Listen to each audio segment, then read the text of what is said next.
मेरे ससुर मुझे देखते ही दूध पीने की जिद करते। मेरा भी बड़ा मन था कि मैं अपने ससुर को दूध पिलाऊं।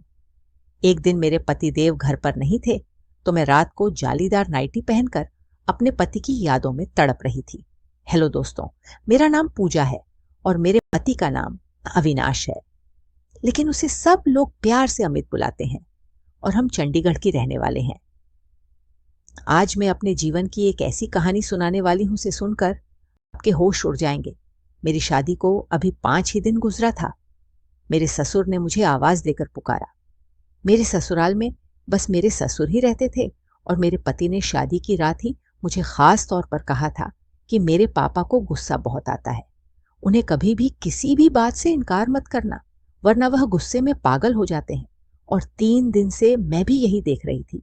जब भी वह मेरे पति अमित को एक आवाज देते तो मेरे पति की तो जैसे रंग ही उड़ जाती थी। एकदम से घबराहट सी होती उनको और फट से वह कमरे से बाहर निकल जाते थे। अपने पति की बदवासी देखकर मेरे दिल में भी ससुर का बड़ा रोब था। गुस्से में तो वह वाकई रहते थे। चौथा दिन था कि जब सुबह ही सुबह अमित ने मुझसे कहा कि आज हम बाहर घूमने जाएं। मैं भी बहुत खुश थी, लेकिन उस वक्त मेरे ससुर ने अमित को पुकारा था तो फौरन से कमरे से बाहर चले गए। बाहर से मुझे अपने ससुर के चीखने चिल्लाने की आवाज आ रही थी। कह रहे थे कि 3 दिन शादी के हंगामे में गुजर गए। तुम्हें एहसास भी है कि फैक्ट्री में तुम्हारे न होने की वजह से कितना नुकसान हो सकता है, और आज फिर तुम अब छुट्टी करके बैठ गए। अभी के अभी फुटरी पहुंच सारे के सारे वर्कर के सर पर खड़े हो ताकि वह ठीक से काम करें। तुम्हारी शादी मैंने इसलिए नहीं की कि तुम कमरे में ही घुसकर बैठे रहो, और अपनी पत्नी से भी कह दो कि किचन की जिम्मेदारी संभाल ले। यहां कोई और औरत तो है नहीं जो उसके नखरे उठाएगी। सुनकर मुझे गुस्सा तो बहुत आया था। अभी 3 दिन ही गुजरे थे हमारी शादी को, और इन 3 दिनों में मैं ही नाश्ता बनाकर दे रही थी जी। इस पर मेरे ससुर कई खामियां निकाल चुके थे, लेकिन अमित ने मुझे प्यार से मोहब्बत से यही समझाया था कि पापा की बात का बुरा मत मानना। 4 दिन तो मैं इसी सोच में उलझी रही कि ससुर का मिजाज आखिर ऐसा क्यों है, लेकिन आज जो शोर शराबा मेरे ससुर ने मचाया था, मैं तो बहुत घबरा के रह गई थी। अमित जब कमरे में दाखिल हुए तो उनका चेहरा बुझा हुआ था। कहने लगे कि माफी चाहता हूं, मुझे जाना पड़ेगा। मैंने कहा, कोई बात नहीं, काम पहले है, बाहर हम फिर कभी चले जाएंगे। मैंने भी ऐतराज नहीं किया था। अमित तो अपनी फैक्ट्री पर चला गया था। मैं किचन में आकर बेदिली से बर्तन धोने लगी। शादी के चौथे दिन ही मैंने खाना भी बनाया और घर के सारे काम भी मुझे करने पड़े। मेरे ससुर ने नौकरानी को भी जवाब दे दिया था। कहते थे कि जब बहू घर में आ गई है तो सफाई भी वहीं करेगी। मैंने पूरे घर की सफाई कर ली थी, और थक हार कर अब मैं अपने कमरे में आराम करने के लिए जाने लगी तो मेरे ससुर ने मुझे आवाज दी। वह अपने कमरे में बैठे थे। मैंने सर पर अच्छी तरह से दुपट्टा लिया, लेकिन दुपट्टा रेशमी था। इसलिए जब अपने ससुर के कमरे में गई मैंने पूछा, जी पापा जी, कुछ चाहिए था आपको? उन्होंने मुझे सर से पांव तक बड़े गौर से देखा, फिर बड़े अजीब अंदाज से अपने सूखे होठों पर जबान फेरी कहने लगे, दूध दूध पीना है। यह सुनकर मुझे सबसे पहले अपने दुपट्टे का ख्याल आया था, क्योंकि मेरे सीने से दुपट्टा सरक चुका था। मैंने फौरन अपना दुपट्टा सही किया और कमरे से बाहर आ गई। मुझे अपने ससुर की यह हरकत अजीब लगी थी। ससुर तो बाप की जगह होता है, और बाप कभी भी बेटियों को सर से पांव तक इस तरीके से नहीं देखता। मैं फौरन ही किचन में आ गई। मेरा दिल जोर जोर से धड़क रहा था। मुझे बड़ा अजीब सा लग रहा था। मैंने फ्रिज खोली और दूध का गिलास भर के दुपट्टा अच्छी तरह से खुद पर लपेट कर अपने ससुर के कमरे में आ गई। साइड टेबल पर दूध का गिलास रख दिया। इससे पहले कि मैं कमरे से बाहर जाती, मुझसे ससुर कहने लगे कि थोड़ी देर मेरे पास बैठा करो, बात कर लिया करो।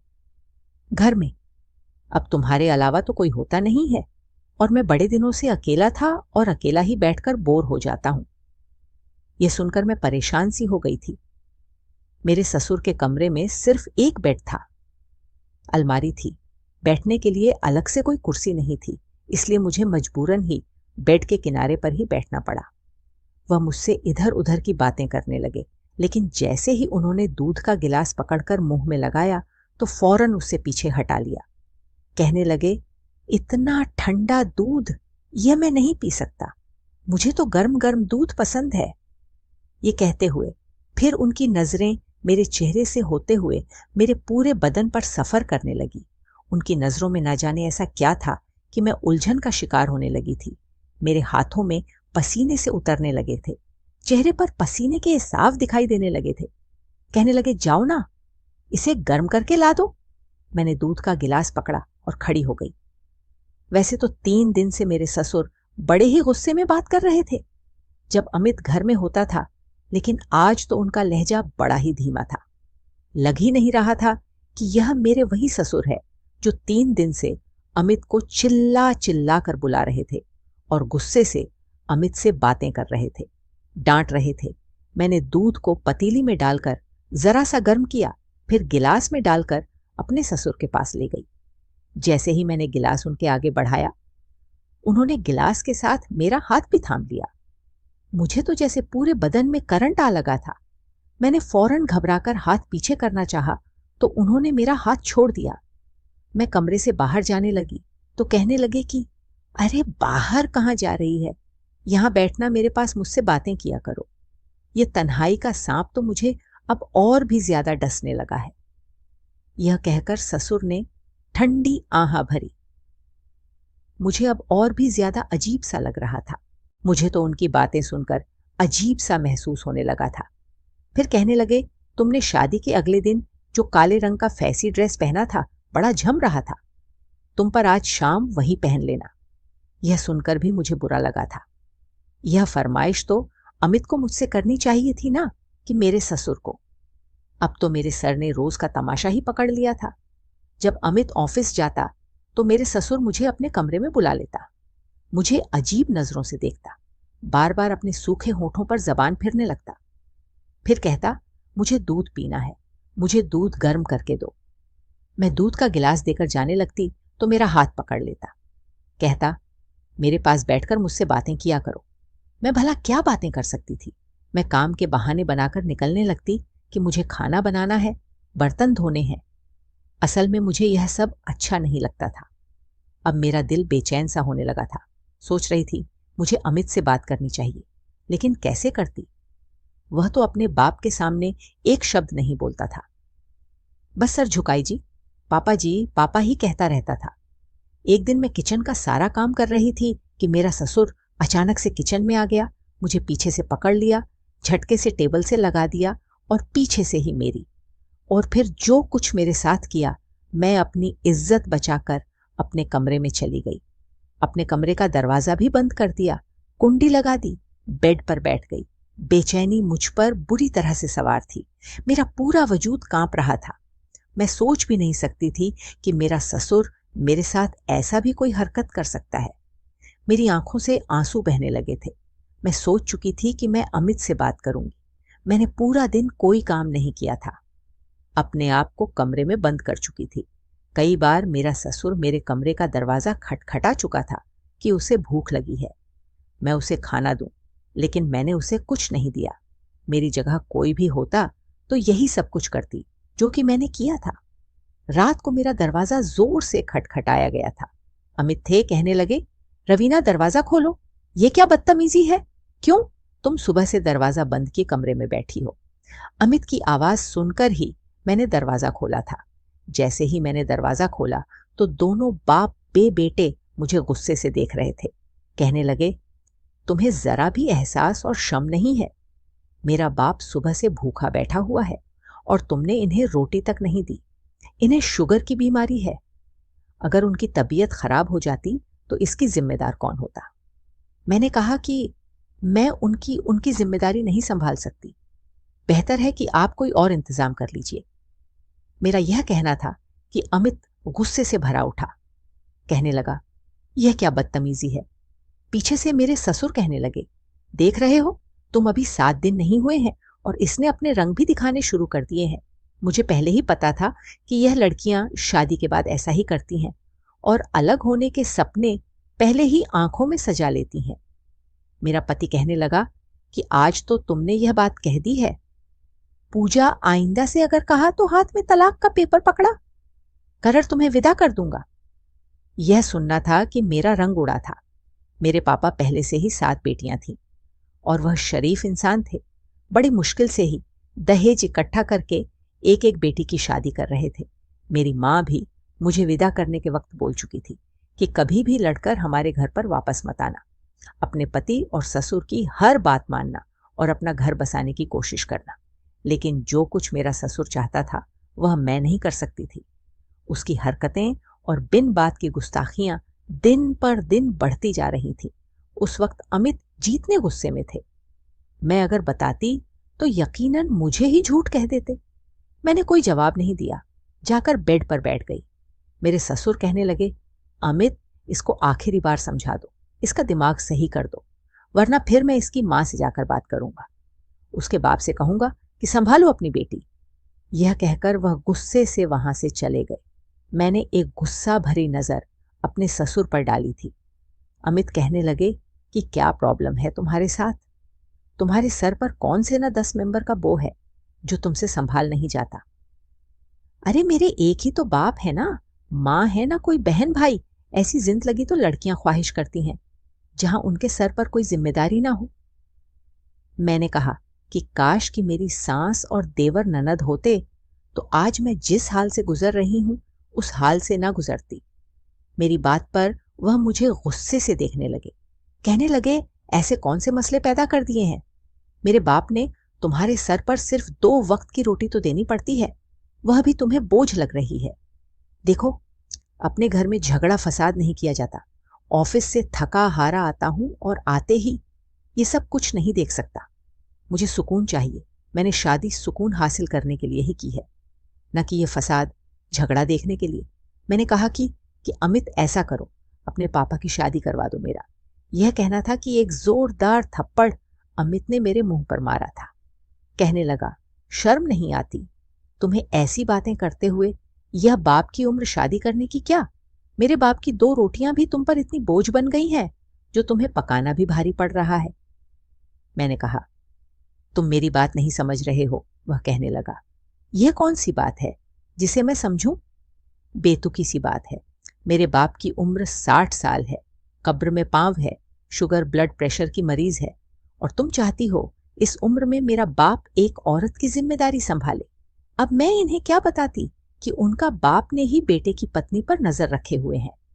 मैंने कहा कि आप शादी करवा दें, मैं आपके बाप और मां दोनों को संभाल लूंगी। मेरी बात पर वह अजीब सी हंसी हंसा और कहने लगा कि एक मेरे बाप की तो 2 रोटियां तुमसे पकाई नहीं जा रही और तुम मेरे सौतेली मां को संभाल लोगी। देखो, यह घर और बिजनेस भी सब मेरे बाप के नाम है। अगर कोई उनकी पत्नी की हैसियत से आ गई तो सब कुछ अपने कब्जे में ले लेगी, मुझे और तुम्हें धक्के मारकर निकाल देगी। इस घर से पापा के गुस्से से तुम अच्छी तरह से वाकिफ हो। जब गुस्से में आते हैं तो किसी का लिहाज नहीं करते। मैं भी चुपचाप पापा की सुनता हूं। अब दोबारा से पापा की शादी का नाम मत लेना। यह कहकर वह कमरे से बाहर निकल गए। अब मैं सोच में पड़ गई थी कि मुझे क्या करना चाहिए। मैं अपने ससुर की इस तरह की हरकतें बर्दाश्त नहीं कर सकती थी और माया के जाने का मतलब था कि मैं अपना घर बर्बाद कर बैठती। हम लड़कियां भी कितनी मजबूर होती हैं। अपना घर बसाने के लिए क्या कुछ हमें बर्दाश्त करना पड़ता है। अब मैं तलाक ले लेती तो दोबारा मेरी शादी का सवाल ही पैदा नहीं होता था। अगर मैं तलाकशुदा हो जाती तो मेरी छोटी बहनों के भी रिश्ते आने बंद हो जाते। मैं तड़प तड़प कर आंसू बहा रही थी। दुपट्टे से आंसू साफ करने लगी कि फौरन से अमित की आवाज आ गई। कहने लगा, पूजा बाहर आओ, जल्दी से नाश्ता पराठा बनाकर दो, पापा को बाजार का खाना हजम नहीं होता। मैंने बाहर जाकर नाश्ता बनाया और कमरे में आ गई। मैंने उस दिन खाना भी नहीं खाया था, लेकिन अमित ने एक बार भी मुझे यह नहीं कहा, तुम भी पूरे दिन से भूखी हो, खाना खा लो। मर्द कभी औरत की परवाह नहीं करता, बस उसे अपने कामों से मतलब होता है। अमित का शुमार भी ऐसे ही मर्दों में होता था। मैंने उसके बाद अपने होंठ बंद कर लिए थे। अमित जब ऑफिस चले गए तो मेरा ससुर मुझे आवाज देने लगा। मैं बड़ी मजबूरी में उनके कमरे तक गई थी। मुझे देखकर वह अजीब सी हंसी हंसने लगा। तुम क्या समझती थी तुम्हारे हुस्न का जादू मेरे बेटे के सर पर चढ़ गया होगा और तुम्हारे लिए वह मुझे छोड़ देगा, मुझसे अलग होकर तुम्हें एक अलग घर ले देगा। अपनी सोच को बदल लो। मैंने उसके पर अच्छी तरह से काट रखे हैं। वह चाह कर भी कहीं जा नहीं सकता और ना ही तुम जा सकती हो। इसीलिए मैंने किसी अमीर घर आने की लड़की से अपने बेटे की शादी नहीं की। कहीं वह मेरे बेटे को उड़ाकर ही ना ले जाए, इसलिए तुम्हें लेकर आया था। क्योंकि मैं जानता था कि तुम्हारे बाप के हालात ऐसे नहीं है कि वह तुम्हारा घर बसाने के बाद दोबारा से तुम्हें अपने घर बैठा सके या अलग से कोई घर दिला सके। अब अगर तुम चाहती हो कि तुम्हारी जिंदगी आसान हो तो तुम वही करोगी जो मैं तुम्हें कहूंगा। मैं बेहद परेशान होकर रह गई थी। कहने लगा, जाओ जाकर मेरे लिए गर्म दूध लेकर आओ। यह शब्द मेरे अंदर आग लगा देता था। मेरा जी चाहता था कि मैं अपने आप को खत्म कर लूं। ऐसी गंदी और बेइज्जत भरी जिंदगी मुझसे बर्दाश्त नहीं हो रही थी। मैं अब यही करती थी कि खाना अपने ससुर के कमरे में पहुंचाकर फौरन बाहर आ जाती थी। ना उसके पास बैठती थी, ना बात करती थी। ज्यादातर वक्त अपने कमरे में गुजारने लगी थी।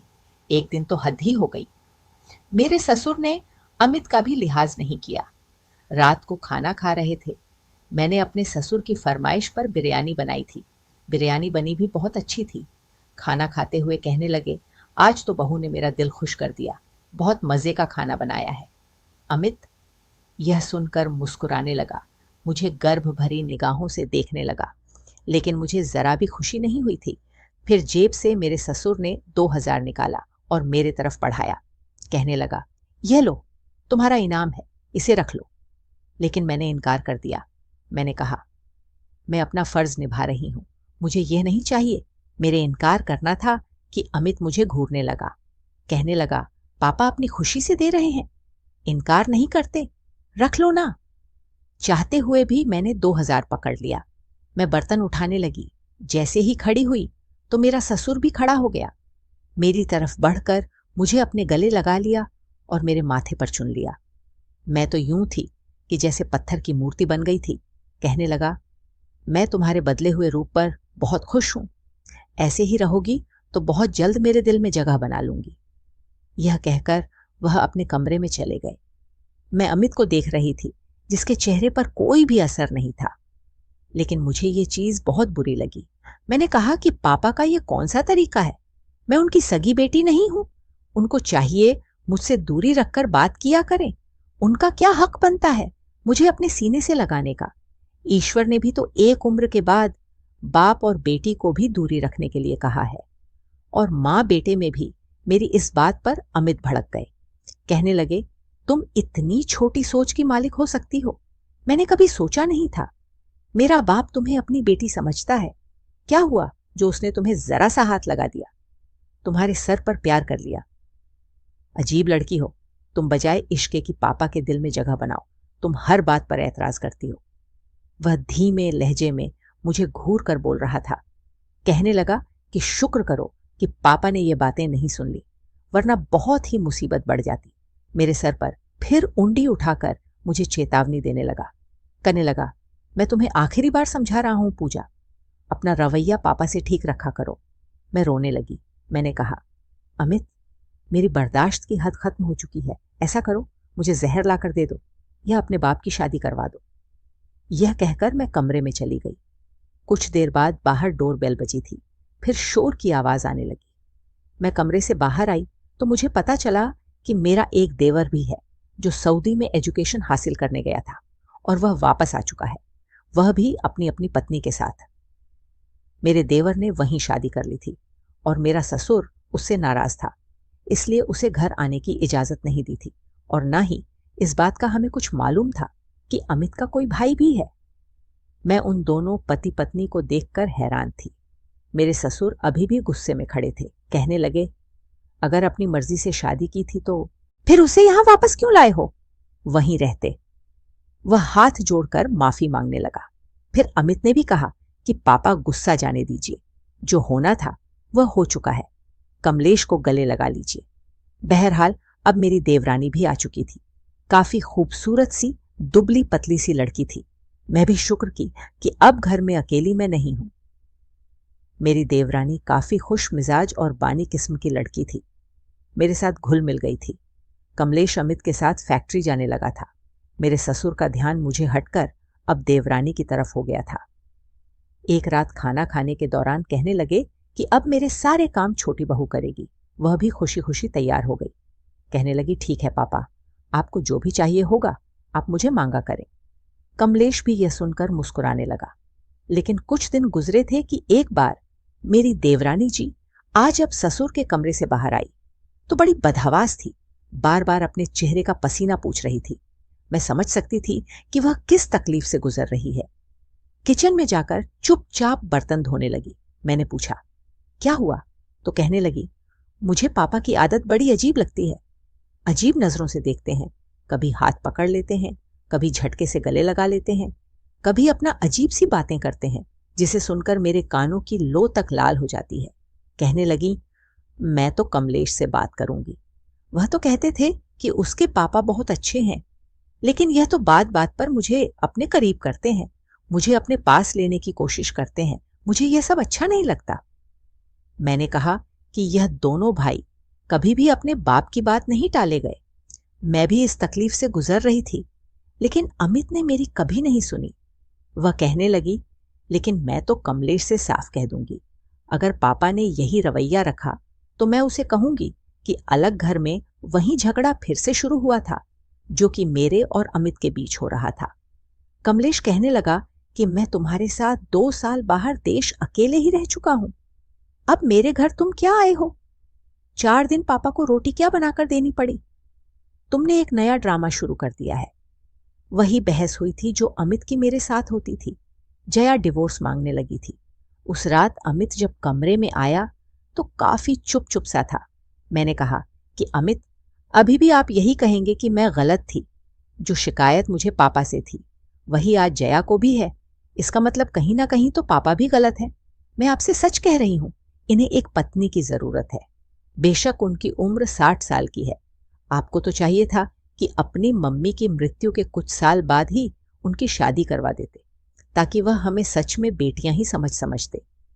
मेरी बात शायद अब अमित की अक्ल में आई थी। एक बार उन्होंने पापा से दूसरी शादी के लिए कहा तो पहले तो वह नाराज हुए।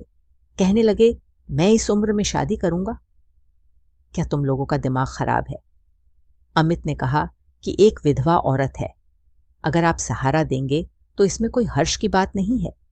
वह औरत भी 40 से 50 साल की है और भाइयों के रहमो कर्म पर बड़ी मुश्किल की जिंदगी गुजार रही है। पहले तो पापा ने नखरे खाए, लेकिन फिर 2-4 दिन बाद खुद ही कहने लगे कि ठीक है, मैं उससे शादी कर लेता हूं।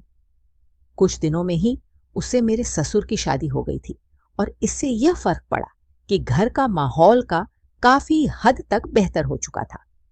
अमित मुझे खुद कहते थे कि तुमने ठीक कहा था, पापा को एक पत्नी की ही जरूरत थी। मेरी नई सास ससुर का बहुत ख्याल रखती थी। अब मेरे ससुर की हम पर बेबागी नहीं उठती थी।